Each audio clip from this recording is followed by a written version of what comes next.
Dhe ne jemi duke e shërtu këto ankesa. Zbatimin e këtë kohë i këtyre vendimeve mund të ketë pasoja shumë të rënda për ekonominë, për jetën në Kosovë, duke prek sidomos shtresat sociale dhe unë do t'i shërtoj krejt këto dhe padyshim unë do të dal me një opinion, do të dal me një qëndrem, do të dal me një raport të veçantë, ku do t'i adresoj të gjitha çështjet. Vendimi është ataku në gjykat, është dërgu në gjykata të rregullta me një kërkesë për mos përkohshme, dhe këto vendime i nënshtrohen ligjshmërisë, pra duhet shkojnë në procedurën gjyqësore,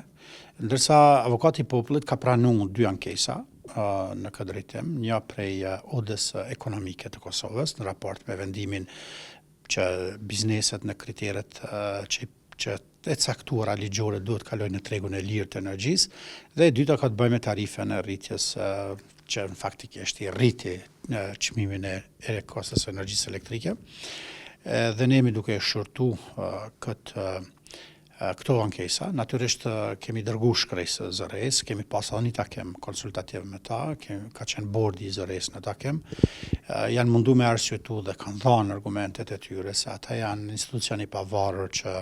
mandat dhe përgjegjësi kanë për caktimin e tarifave, ndërsa pjesë tjera që lidhen me shqetësimet e ngritura nga qytetarë dhe nga ankesat e pranuara duhet të jenë pjesë e përgjegjësisë së qeverisë,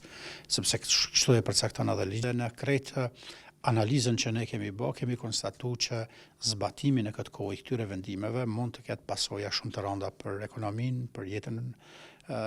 jetën në Kosovë, duke prek sidomos shtresat sociale dhe aspekte sociale,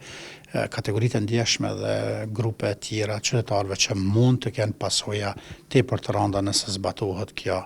kjo tarifë energjisë. Dhe natyrisht, para se me hy në fuqi, para se me u hy në zbatim vendimi, ne kemi dalë me një kërkesë drejtuar zëres, me cilën kemi kërku me pezullu ekzekutimin e vendimeve. Kemi marrë një përgjigje nga zëreja, ka qenë negative, pra sipas tyre ata konsiderojnë se vendimet e tyre janë të pakontestueshme dhe këto mund të anulojë ose mund të ndryshoj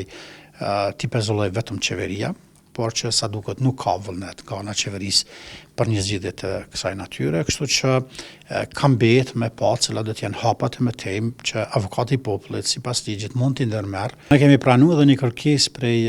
organizatës asnjë cent më shumë dhe organizatave tjera që vetëm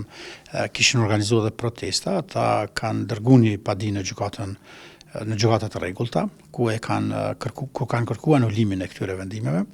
dhe kanë kërkuar nga ana ime si avokati i popullit me dalë me një amicus curiae. Amicus curiae është një opinion i avokatit popullit që ja drejton gjykatës në raste të caktuara me ndihmu në qëndrimet e gjykatës, që lidhen me çështje parimore të drejtave të njerëzit. Dhe